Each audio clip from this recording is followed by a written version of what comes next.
At what point does the operating system you depend on every day stop being reliable and start becoming a liability? For millions of people, that moment is arriving now. Across homes, offices, and small businesses, countless computers are still running Windows 10.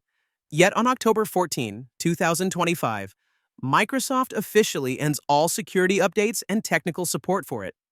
From that day forward, those machines will continue to run, but without protection. Vulnerabilities will remain unpatched. Risks will quietly compound. For many users, the obvious solution sounds simple: upgrade to Windows 11. In practice, it is anything but simple. Windows 11 requires a TPM 2.0 security chip, UEFI firmware, secure boot enabled, at least 4 gigabytes of memory, and a modern processor. Millions of computers that still perform perfectly well do not meet those requirements. Not because they are broken, not because they are slow, but because they lack specific components Microsoft now considers mandatory. Overnight, working machines are reclassified as obsolete. Microsoft's response is straightforward: buy new hardware or pay for extended security updates to delay the inevitable. Either way, the cost shifts to the user. Hardware that should have years of life left is pushed toward retirement. This is where something unexpected is happening. A growing number of users are choosing a third option. Linux, once dismissed as a niche platform for developers and hobbyists, Linux is quietly moving into the mainstream. By July 2024, Linux desktop market share reached 4.44%, a jump of roughly 40% in a single year. That growth is not driven by curiosity. It is driven by frustration. Users are walking away from forced upgrades, from hardware lockouts, from operating systems that increasingly bundle invasive features, background telemetry, and AI systems they never asked for. Many no longer feel like customers. They feel like data sources. Windows 10. Reaching end of life is only the surface pressure point. The deeper catalyst is what Microsoft has been building into Windows 11 itself. Features that tighten control, reduce user choice, and expand data collection by default. Privacy researchers and security experts are starting to warn that this new phase of Windows is not just inconvenient. It may be a disaster waiting to unfold. In May 2024, Microsoft unveiled Recall, a flagship feature for its new line of Copilot Plus PCs. The pitch was simple: Recall would act as a personal time machine for your computer. Instead of relying on manual searches or bookmarks, the feature would continuously capture screenshots of everything displayed on your screen, every few seconds. Those images would be stored locally on your device, analyzed by AI, and turned into a searchable database. Microsoft claimed the goal was convenience, helping users quickly retrieve documents, images, websites, and conversations they'd interacted with days or weeks earlier. The company positioned Recall as part of a broader push to integrate AI agents directly into the Windows operating system, making devices smarter and more responsive to user behavior. Initially, Recall was set to launch in June 2024 with the feature enabled by default during device setup. Microsoft emphasized that all processing would happen on the device, not in the cloud, and that users would have control over which apps and websites Recall could monitor. What researchers actually found, security experts immediately began testing Recall, and what they discovered contradicted Microsoft's assurances. Kevin Beaumont, a cybersecurity researcher and former Microsoft employee, demonstrated that Recall stored its activity data in a SQLite database inside the App Data folder on Windows 11 devices. That database was not encrypted in its initial form.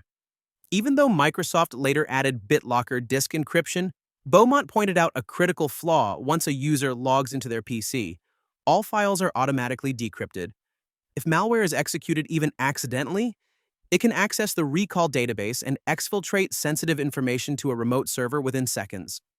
Beaumont developed an automated tool capable of extracting and uploading the entire Recall database, though he deliberately withheld its release to give Microsoft time to respond.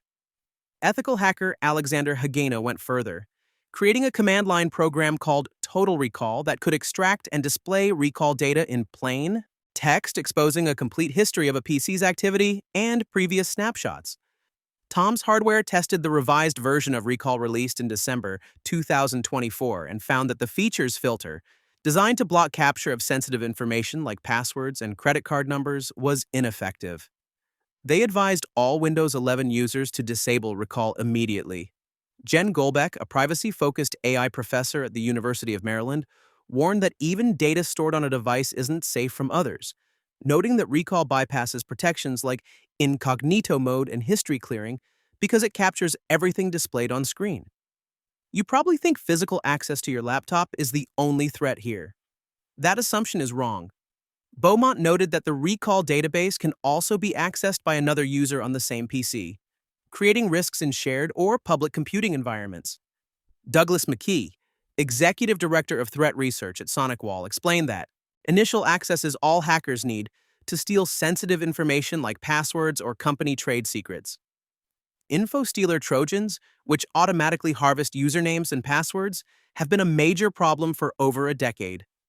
Recall essentially hands these programs a pre-organized archive of every credential, financial detail, and private conversation that has appeared on your screen. Even backup files, corporate device imaging, and cloud sync services can inadvertently expose Recall databases if users don't realize what's being captured. Privacy regulators step in. The United Kingdom's Information Commissioner's Office opened an investigation into Recall in May 2024, shortly after Microsoft announced the feature. The ICO, which enforces data protection and freedom of information laws, stated it was probing the tool to understand what safeguards were in place to protect user privacy. The regulator emphasized that organizations must be transparent with users about how their data is used and should process personal information only to the extent necessary for specific purposes.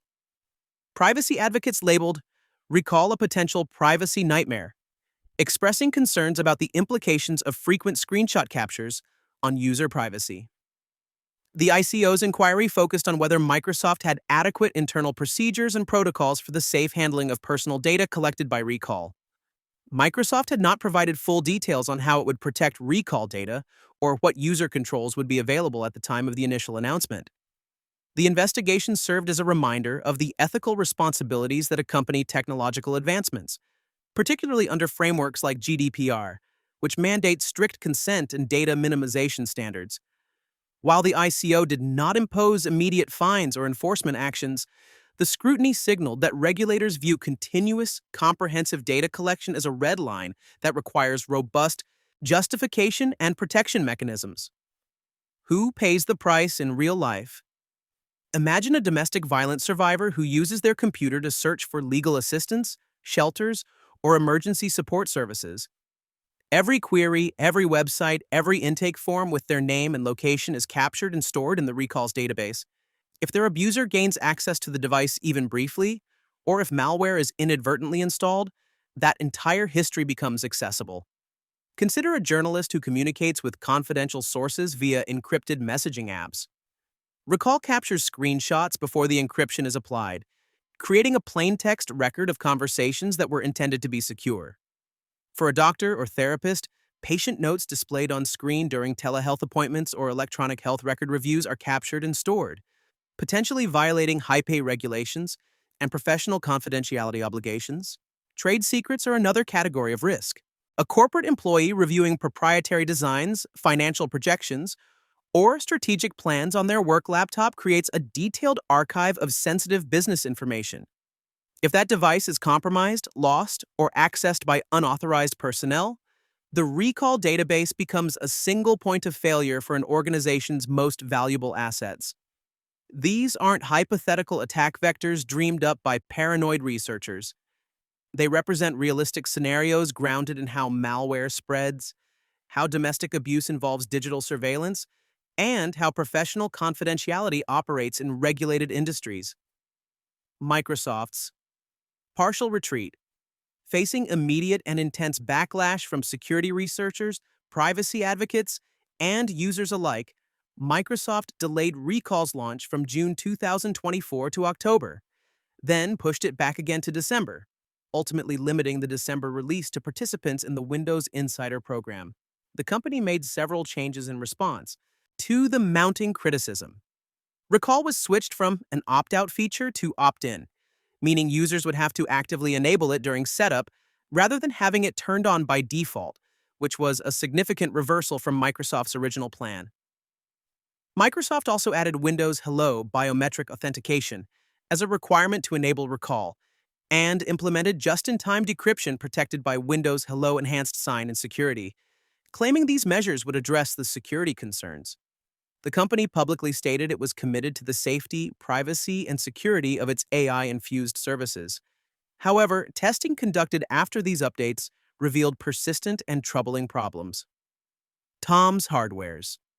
December 2024 evaluation found that the filters designed to prevent capture of sensitive information like passwords and credit card numbers were still ineffective, failing to protect users in real-world scenarios. They advised all Windows 11 users to disable Recall immediately. Proton, a privacy-focused software company, noted that Recall continued to store screenshots and their contents, including passwords and other sensitive information, in a format that remained vulnerable to potential attacks. Security expert Kevin Beaumont pointed out a critical flaw that the biometric authentication only protects access to the Recall interface itself, not the underlying database once the system is logged in. Your entire digital history is still protected by the same fallback security mechanisms as the rest of your user profile, which on many systems is nothing more than a 4-digit PIN. The updates were essentially cosmetic, addressing the user interface while leaving the fundamental security vulnerabilities intact. What you can do right now. If you're using Windows 11 and want to protect yourself, the first and most critical step is disabling Recall entirely. Go to Settings, then Privacy and Security. Then find the section labeled Recall and toggle it off to prevent any future screenshot captures.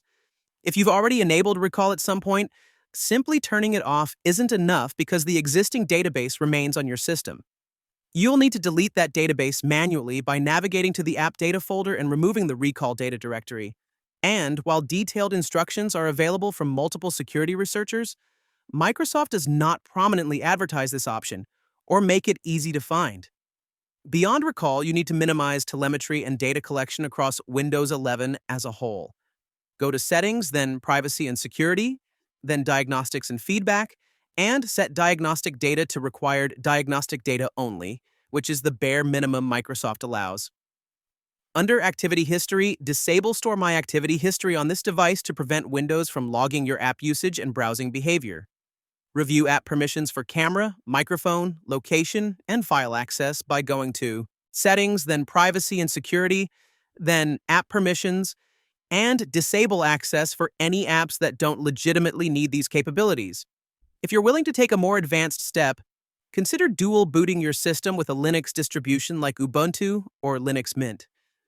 This approach allows you to test Linux in a real-world environment, while keeping Windows available for specific applications you can't yet replace.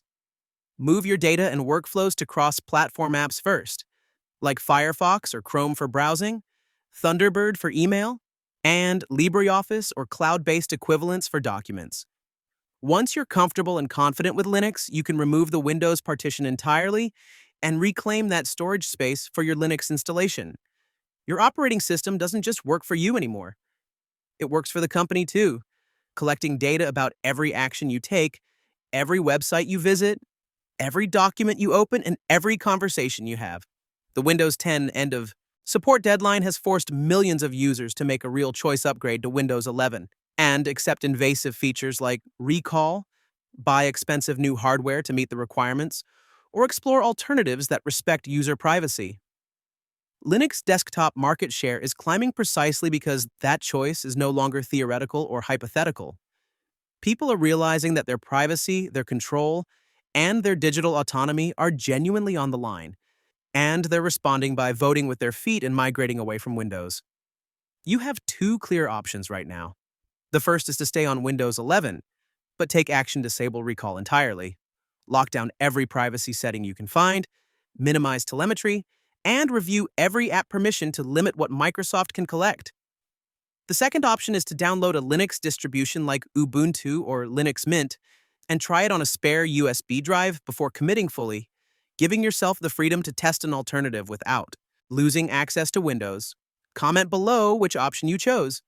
It's a small step, but it creates accountability and helps others see they're not alone in making the switch. Next time, we'll investigate another major tech company's data collection practices that regulators are quietly starting to scrutinize because Microsoft is not the only one pushing the boundaries of what should be acceptable. Subscribe so you don't miss it. The operating system you trust with your work, your health records, and your private conversations has become a surveillance tool. Now you know, and now you can decide whether to accept it or walk away. Like the video, share it with your friends, and subscribe so you never miss our latest tech breakdowns.